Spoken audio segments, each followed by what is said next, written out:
The Galactic Council had ruled the known universe for 12,000 years. 73 different species had joined together under one banner, sharing trade routes and military protection and scientific knowledge. They had built an empire that stretched across millions of star systems, and they believed they had seen everything the universe had to offer. Then, humanity arrived. The humans had discovered faster-than-light travel in the year 2847, almost by accident. A young physicist named Daniel Shaw had been working on energy transfer equations when he stumbled upon something that should have been impossible. Within 5 years, Earth had built its first interstellar vessel. Within 20 years, they had explored 100 nearby systems. And within 50 years, they had made contact with the Galactic Council. The Council watched humanity with a mixture of curiosity and concern. These creatures were young, barely a heartbeat old, by galactic standards. Yet they learned quickly. They adapted to new environments with remarkable speed. They asked questions constantly, always wanting to know more, always pushing at the boundaries of what they understood. Some council members found this charming. Others found it deeply unsettling. Commander Nathan Cole stood in the center of the council's great assembly chamber on Vereth Prime and tried not to feel small.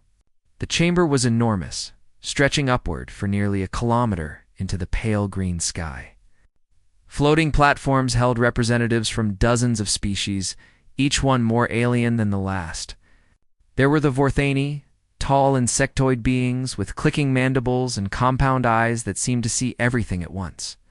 There were the Polani, soft-bodied creatures that communicated through bioluminescent patterns on their skin. There were the Kreth, the Morvani, the Silith, and countless others whose names Nathan was still learning to pronounce. He was 53 years old, with gray hair at his temples and deep lines around his eyes from years of squinting at tactical displays. He had served in Earth's unified military for 30 years, rising through the ranks on skill and determination alone. Now he stood as humanity's representative to the most powerful organization in the galaxy, and he was acutely aware of the weight on his shoulders. Beside him stood Lieutenant Maria Santos, his communications officer. She was young, barely 30, with dark hair pulled back in a tight braid and eyes that missed nothing. She had a gift for languages that bordered on supernatural, already speaking 6 alien tongues with near-perfect fluency. On his other side was Dr. Kevin Park, a xenobiologist who had spent his entire career studying alien cultures.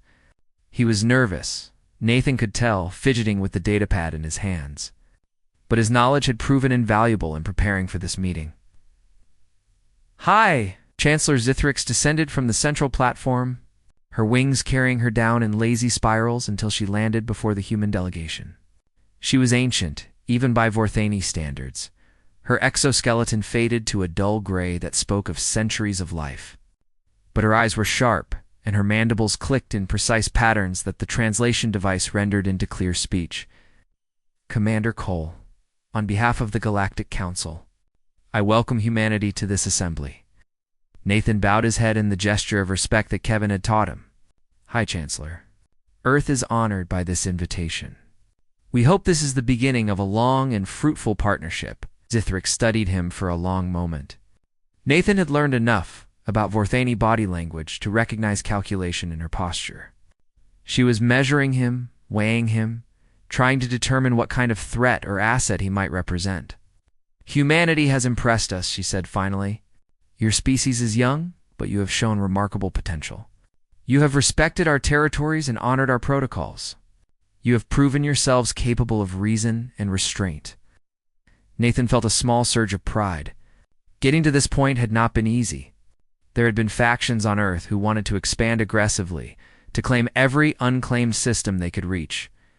It had taken years of careful diplomacy to convince them that patience would yield better results. "We believe in building relationships based on mutual respect," Nathan replied.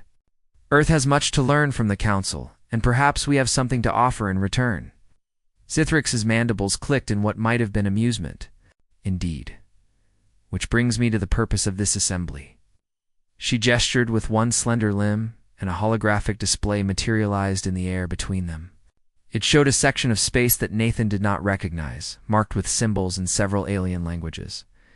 The Dominion of Krath, Zithrix explained, a militant empire on the far edge of Council territory. For centuries, they have respected the boundaries established by treaty, but recently they have grown bold. The display shifted to show 3 planetary systems, each marked with a red symbol that needed no translation. 3 colony worlds belonging to the Polani Federation have fallen to Krath invasion. Millions of Polani citizens are now under occupation. The Council has voted to respond with military force. Nathan exchanged a glance with Maria. This was not what they had expected. They had come hoping to discuss trade agreements and cultural exchange, not war. We are asking all member species to contribute to a coalition fleet, Zithrix continued. The campaign will require significant resources, but victory is assured. The Krath are strong, but they cannot stand against the combined might of the Council. Ow. She turned her compound eyes directly on Nathan, and he felt the weight of her attention like a physical force. We are extending this invitation to humanity as well. This would be your first military action as part of the galactic community, a chance to prove yourselves as true partners in our shared civilization. Nathan's mind raced. This was an enormous opportunity, a chance for humanity to demonstrate their value to the Council. But it was also a risk. Earth's fleet was small compared to the ancient armadas of the Vorthani or the Polani. They would be sending their people into combat against an enemy they knew almost nothing about. I will need to consult with Earth Command, he said carefully. A decision of this magnitude cannot be made without their approval, of course. Zithrix inclined her head. We would expect nothing less, but I hope you will convey to your leaders the importance of this moment. Humanity stands at a crossroads. The path you choose now will define your place in the galaxy for generations to come. The meeting concluded with formal pleasantries and promises of further communication. Nathan and his team returned to their shuttle in silence, each lost in their own thoughts. It was not until they were safely in orbit, away from any possibility of surveillance, that Maria spoke. Something about this feels wrong, Nathan nodded slowly. He had felt it too, a subtle wrongness that he could not quite identify. Zithrix had been too eager to smooth. The invitation had come too quickly, with too little negotiation. Maybe they're just desperate for allies, Kevin suggested. The Kraths sound like a serious threat. Maybe. Nathan stared out the viewport at the glittering expanse of Council space. Or maybe there's something they're not telling us. He thought about Zithrix's words. The path you choose now will define your place in the galaxy for generations to come. It sounded like a promise. But Nathan had lived long enough to know that. Promises and threats often wore the same face. He opened a secure channel to Earth Command and began composing his report. Whatever decision humanity made, it would be made with eyes wide open, or so he hoped. 6 months passed between the invitation and the deployment. Earth's unified government debated for weeks before reaching a decision. Some argued that humanity should stay out of galactic conflicts until they better understood the political landscape. Others insisted that refusing the Council's request would mark them as cowards and outsiders. In the end, the desire to prove themselves won out. Admiral Patricia Dunn received her orders on a cold morning in January. She was to command the largest military deployment in human history. 47 vessels carrying 18,000 men and women into the unknown reaches of space. It was the kind of mission that could make or break a career. It was also the kind of mission that could get a lot of people killed. Patricia was 58 years old, with silver hair cut short and practical and a face that rarely showed emotion. She had spent her entire adult life in service to Earth's military, climbing the ranks through a combination of tactical brilliance and stubborn refusal to accept defeat. Her crews loved her because she never asked them to do anything she would not do herself. Her superiors respected her because she got results. She stood on the bridge of the Constellation, humanity's newest and most powerful warship, and watched as the rest of the fleet assembled around her. There was the Endeavor, commanded by Captain Samuel Wright, a solid officer who had served under Patricia for 15 years. There was the Horizon, the Mercury, the Atlas, and dozens of others. Each ship represented years of work and billions of credits. Each ship carried hundreds of souls who had trusted their lives to Patricia's judgment. The weight of that trust settled on her shoulders like a physical burden. "Admiral, the fleet is assembled and ready for departure." Patricia turned to face Lieutenant Commander Lisa Monroe, her tactical officer.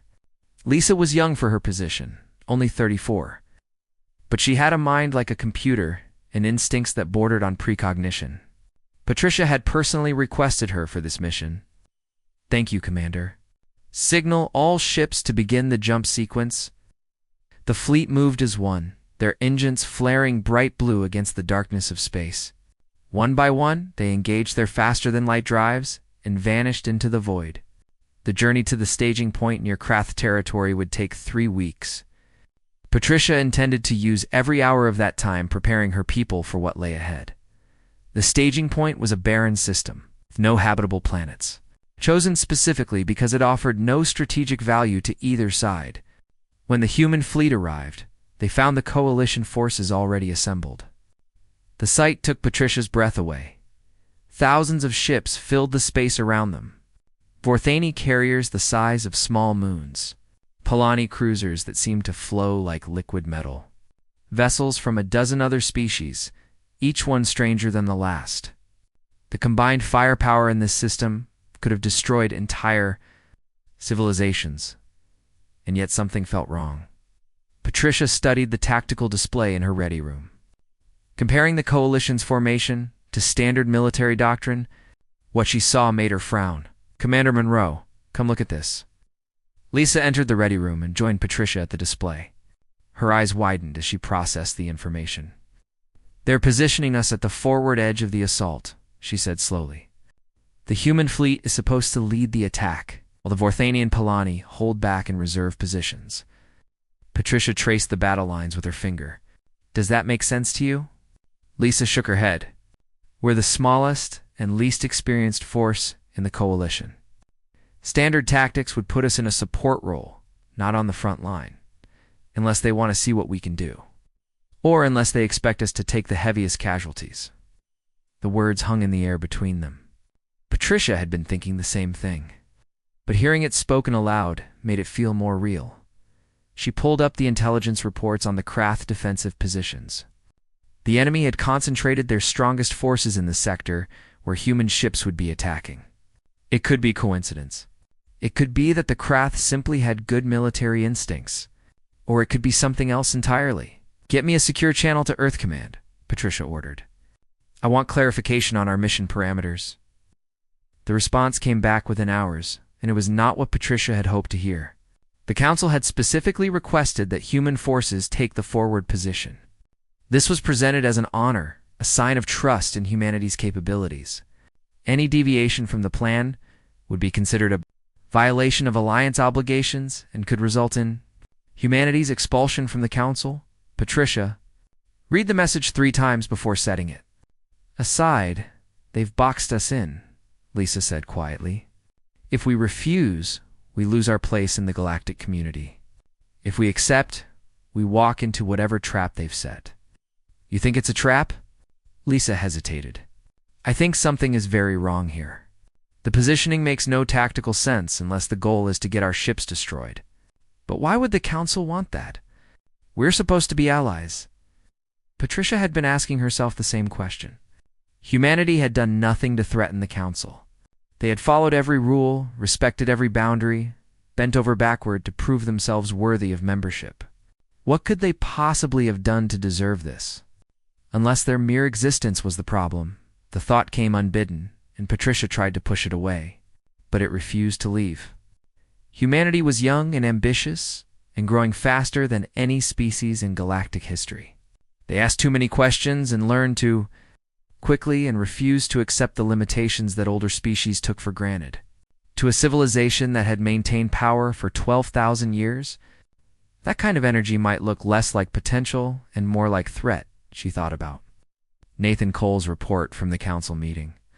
His warning that something had felt wrong about the invitation. She thought about the too smooth assurances from High Chancellor Zithrix. She thought about the convenient positioning that put human ships exactly where they would suffer the most damage. "Prepare contingency plans," she told Lisa. I want options for every possible scenario. If this goes wrong, we need to be ready to get our people out. If it goes right, Patricia smiled grimly. Then I'll be happy to admit I was wrong. But I've been doing this for 30 years, Commander. My instincts have kept me alive through situations that should have killed me a dozen times over. And right now, my instincts are screaming that we're being led to the slaughter. She turned back to the tactical display, studying the enemy positions one more time. Somewhere out there, the Krath were waiting. And somewhere behind her, supposedly friendly forces were watching to see what would happen. Patricia Dunn had never been a woman who believed in fate.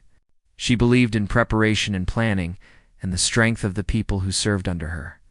Whatever was coming, she would face it with eyes open and weapons ready.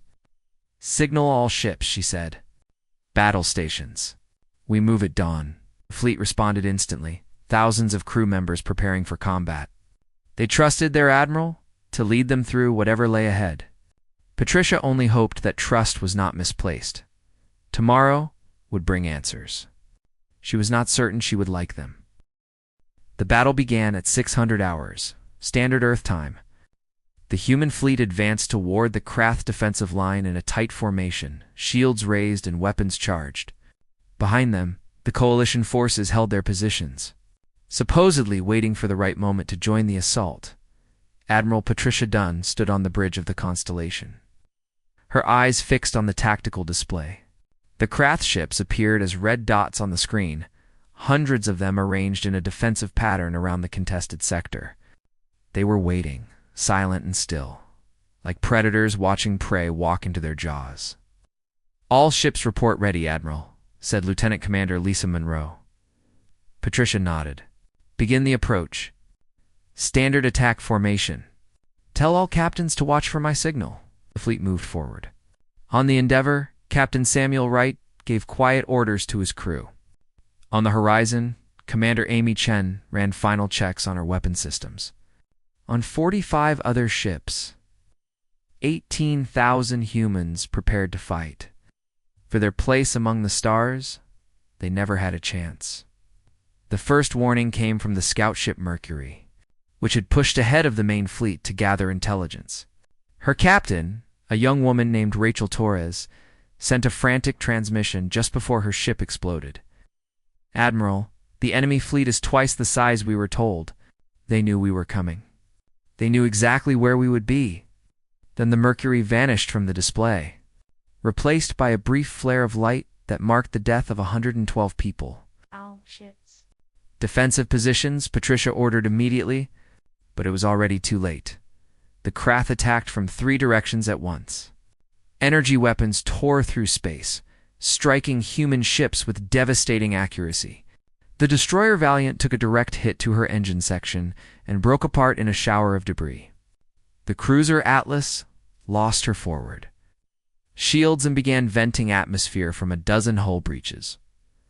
On the bridge of the Constellation, alarms screamed and lights flickered as the ship absorbed hit after hit. Patricia gripped the arms of her command chair and forced herself to think clearly. Where is the coalition support? She demanded. Lieutenant Carlos Reyes, her communications officer, worked frantically at his console. His face had gone pale and his hands were shaking. They're not responding to our hails, Admiral. The Vorsani fleet is holding position. They're not advancing. Signal them again. Tell them we need immediate support or we'll be overwhelmed. Carlos sent the message. Seconds passed, then minutes. The only response was silence. Admiral. Lisa's voice was barely a whisper. The Polani fleet is withdrawing. They're leaving the battle zone. Patricia felt something cold settle in her chest. It was not surprise. Some part of her had been expecting this from the moment she saw the battle plans. But knowing it was coming did not make it easier to accept. The Vorsani are also pulling back, Carlos reported. His voice cracked on the words. All coalition forces are retreating. We're alone. On the tactical display, the human fleet was surrounded by red dots. The Krath were closing in from every direction, their weapons firing in continuous volleys. Human ships were dying one by one, their distress calls flooding every channel. The cruiser Intrepid reported critical damage, began drifting helplessly toward the enemy formation. Her captain, Marcus Webb, stayed on the bridge until the end, trying to give his crew time to reach the escape pods. He was still giving orders when his ship exploded. The destroyer Sentinel rammed a Krath battleship in a desperate attempt to create an opening for other ships to escape. Both vessels were destroyed in the collision. 300 humans died to save perhaps 1,000 others. Patricia watched it all happen and felt. Something inside her turned to ice. This was not a battle. This was an execution. The Council had sent them here to die. All ships, execute emergency withdrawal, she ordered. Her voice was steady despite the rage building in her heart. Pattern Omega-7. We're leaving. Admiral, the Council gave explicit orders to hold position, Carlos said. If we retreat without authorization, they could expel us from the Alliance. Patricia turned to look at him. Her eyes were hard as stone. The Council just murdered 7,000 of our people. I don't care what they authorized. Get us out of here. The surviving human ships began their desperate retreat. The Constellation led the way, her engines straining at maximum power. Behind her came the Endeavor and the Horizon, and whatever other vessels could still move under their own power. They left behind the burning wreckage of their fallen comrades. The bodies of friends and family drifting in the cold vacuum of space. The Krath pursued them, but something strange happened. The enemy ships did not chase as aggressively as they could have. They fired occasional volleys, but made no real effort to finish off the retreating humans.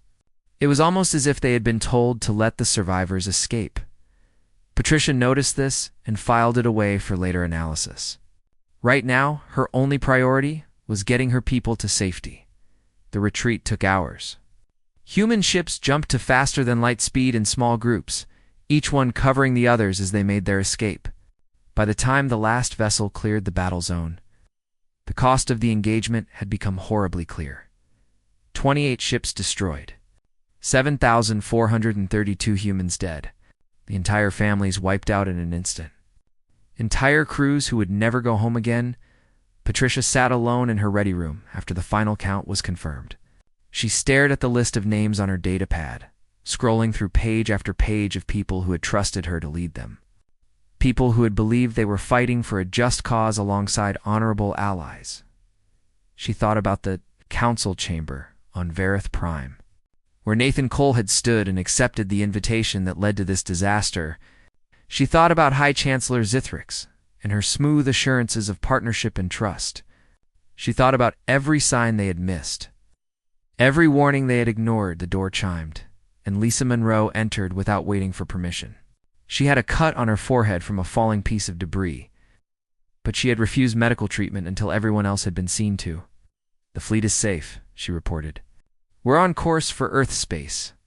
Estimated arrival in 3 weeks. Patricia nodded, but did not look up from the list of names. Admiral Lisa hesitated. What do we do now? Patricia finally raised her eyes. They were red from exhaustion and unshed tears, but beneath the grief was something else. Something cold and hard and utterly implacable. Now we go home, she said, and then we make them answer for what they've done. She turned back to the list of the dead and began memorizing every name. 7,432 people. She would remember them all, and she would make sure the galaxy never forgot what the Council had done to them. The war had just begun. The remnants of the human fleet limped back to Earth space 3 weeks after the massacre. 19 ships out of 47. 11,000 survivors out of 18,000.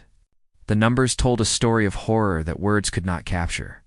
Admiral Patricia Dunn transmitted her full report to Earth Command before the fleet even reached orbit. She included every piece of evidence she had gathered. Sensor logs showing the coalition forces withdrawing at the moment of attack. Communication records proving that her calls for support had been received and ignored. Tactical analysis demonstrating that the Krath had known exactly where human ships would be positioned. The evidence was damning. The Council had not simply failed to support their allies. They had actively conspired to destroy them. Earth received the news in stunned silence. For 3 days, the planet seemed to hold its breath. News networks ran continuous coverage of the returning fleet, showing footage of damaged ships and wounded soldiers and flag-draped coffins being unloaded at spaceports around the world. 7,000 families learned that their loved ones were never coming home. Then the silence gave way to anger. Commander Nathan Cole watched the protests from his office window in Geneva. Millions of people had taken to the streets, demanding answers from their government and justice from the council. They carried signs with the names of the dead and pictures of ships that had been destroyed. They chanted slogans that grew angrier with each passing hour. Nathan had not slept in days. He kept replaying the council meeting in his mind, searching for signs he should have noticed. The way Zithrix had studied him with those compound eyes, the careful phrasing of her invitation, the subtle pressure to accept without asking too many questions. He should have seen it. That was the thought that haunted him. He should have known something was wrong. Lieutenant Maria Santos found him still standing at the window as the sun began to set. "The analysis is complete," she said quietly. "Dr. Park has the full report." Nathan nodded and followed her to the briefing room. Dr. Kevin Park was waiting for them, surrounded by holographic displays showing data from dozens of sources. He looked exhausted, with dark circles under his eyes and several days of stubble on his chin. "I've been going through everything," Kevin began. "Communication intercepts, trade records, diplomatic correspondence, going back 50 years. The pattern is clear once you know what to look for." He pulled up a timeline on the main display. "Council has been watching humanity since we first achieved spaceflight. They were curious at first, even friendly. But about 20 years ago, something changed. Internal communications between council members started expressing concern about human expansion rates and technological development." "Concern?" Nathan frowned. "We've done nothing to threaten them, that's the point. We didn't have to do anything. Our mere existence was enough." Kevin switched to a new display showing growth projections. "Humanity is expanding faster than any species in galactic history. Our population doubles every century. Our technology improves at an exponential rate. We went from chemical rockets to faster-than-light travel in less than 100 years. The Council has had 12,000 years to advance," Maria said slowly, "and we're catching up. More than catching up. At our current rate of development, human technology will surpass Council levels within 2 centuries. Our military strength will exceed theirs within 3. The older species can see the writing on the wall." Nathan felt sick. "So they decided to eliminate the threat before it became too dangerous." Kevin nodded. The invitation to join the coalition against the Krath was never genuine. It was a trap designed to cripple our military capability. They expected us to send our entire fleet and lose it all in one devastating battle. With our naval power destroyed, humanity would be vulnerable. Easy to manipulate. Easy to control. "But we didn't send our entire fleet," Maria pointed out. "Admiral Dunn kept the reserves at home, which is probably the only reason Earth isn't being invaded right now." Kevin pulled up another display. "There's more. The Krath knew exactly where our ships would be positioned because the Council told them. They shared intelligence about our fleet composition, our tactical doctrines, our communication frequencies. Everything the Krath needed to set up a perfect ambush." Nathan stared at the evidence in silence.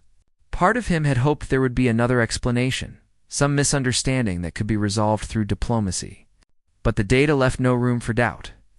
The Galactic Council had deliberately betrayed humanity and sent thousands of their people to die. "What are our options?" he asked finally. Kevin and Maria exchanged glances. "We could submit," Maria said. "Accept what happened, swallow our pride, and try to maintain relations with the Council. They might leave us alone if we prove we're not a threat." "Would they?" Nathan asked. "Probably not. They've already shown they see us as a problem to be solved. Even if we cooperate now, they'll find another way to weaken us eventually. Then what's the alternative?" Maria's eyes hardened. "We fight back. Not immediately, not recklessly, but systematically. We rebuild our fleet stronger than before. We develop technology that can match anything the Council has. And when we're ready, we make them understand that humanity is not something to be discarded." Nathan thought about the protesters in the streets below. He thought about the families mourning their dead. He thought about the 18,000 men and women who had volunteered to represent humanity among the stars, believing they were serving a noble cause. Call a meeting of the unified government, he said. Every nation, every leader, every military commander. This decision belongs to all of humanity. The vote took place 1 week later. Representatives from every country on Earth gathered to hear the evidence and debate the response. Some argued for caution, warning that humanity could not hope to challenge the ancient powers of the galaxy. Others demanded immediate retaliation, consequences be damned. In the end, the decision was unanimous.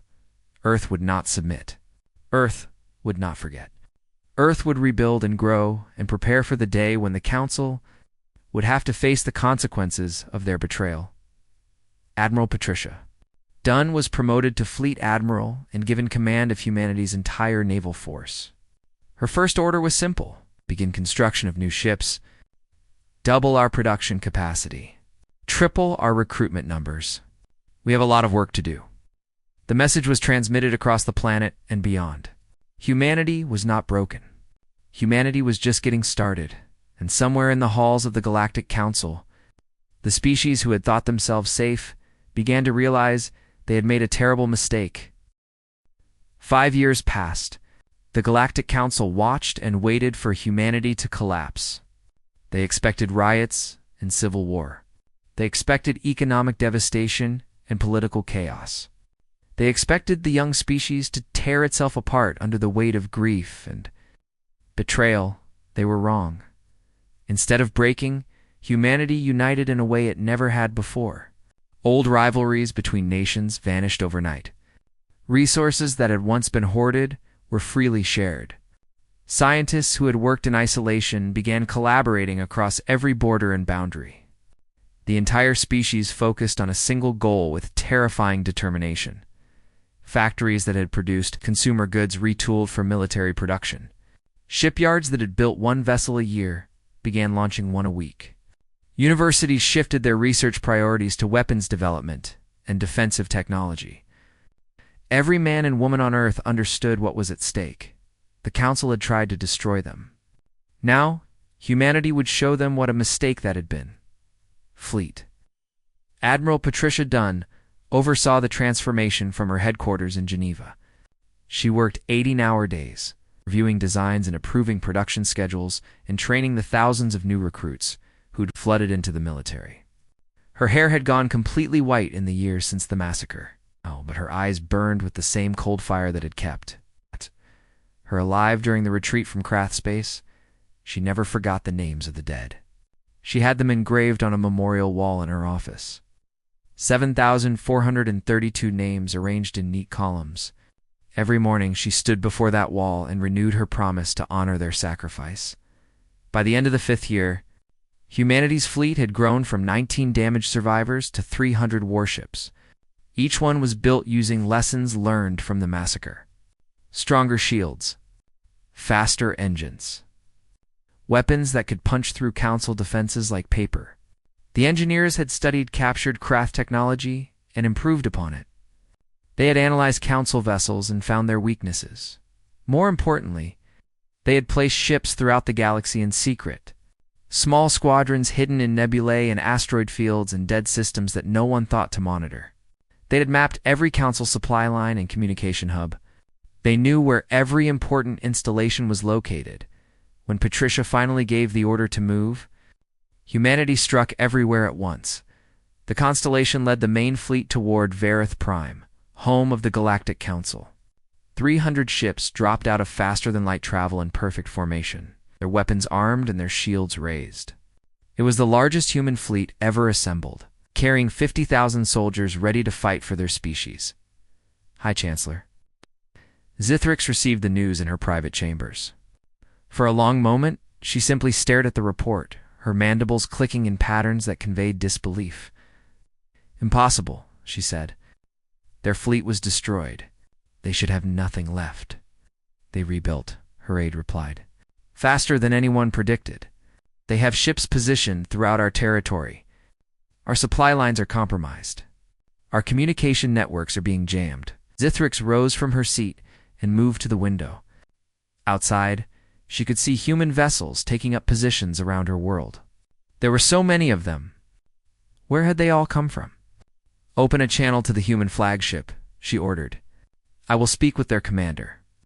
Admiral Patricia Dunn appeared on the view screen moments later. She looked older than Zithrix remembered, harder somehow. The smooth, diplomatic mask that humans usually wore was gone. What remained was something raw and dangerous. Hi, Chancellor, Patricia said. Her voice was flat and cold. We were not expecting to hear from you so soon, Admiral Dunn. I must admit, you have surprised us. We did not anticipate such a rapid recovery. I know. You expected us to die quietly, to fade away and leave the galaxy to species you consider more worthy. Patricia leaned forward slightly. You miscalculated. Zithrix tried to maintain her composure. If you are here to threaten the Council, I must warn you that any aggressive action will be met with overwhelming force. Our combined fleets far outnumber yours, do they? Patricia smiled, but there was no warmth in it. Check your tactical displays again, Chancellor. Check the systems where your fleets are stationed.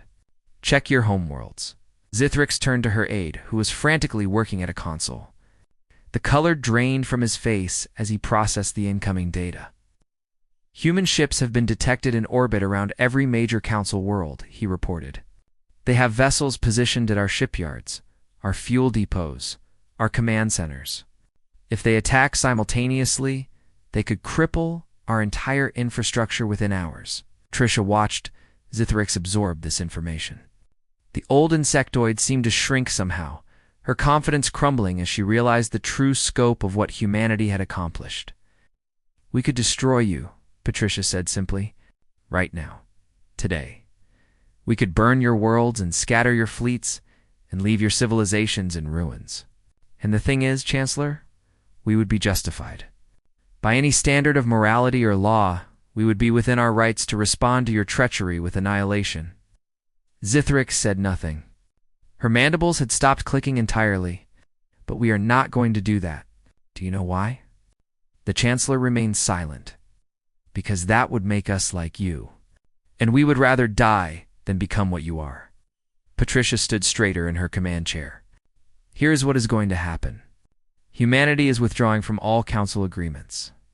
We will establish our own territory, trade with species who deal honestly, and defend ourselves against any threat. If the Council leaves us alone, we will leave the Council alone. And if we do not? Zithrix asked. Her voice had lost its confident edge. No. Then you will learn what humans are capable of when we are not holding back. What you saw at Vareth was a fraction of our strength, set into a trap we did not expect. Now we know what you are.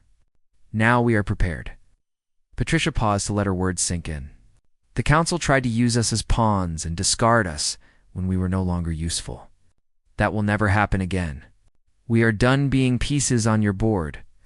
She reached forward and ended the transmission. In the years that followed, humanity carved out their own empire among the stars. They made alliances with species the Council had ignored or oppressed. They built trade networks that rivaled the ancient powers. They developed technology that made them the most advanced civilization in the galaxy. They never forgave the betrayal, but neither did they seek revenge. They chose to build rather than destroy, to protect rather than conquer. It was a choice that the Council never understood, but came to respect. The official records of the Galactic Council were eventually updated to include a simple warning about humanity. Do not engage militarily under any circumstances. Recommend diplomatic solutions only. It was humanity reflected exactly the reputation they had earned. Not through cruelty or aggression, but through strength and restraint. They had shown the galaxy what they were capable of, and then chosen not to use that power for destruction. That was what made them truly dangerous. That was why humans were never allowed to fight in galactic battle again. Not because they had lost, but because of what happened when they won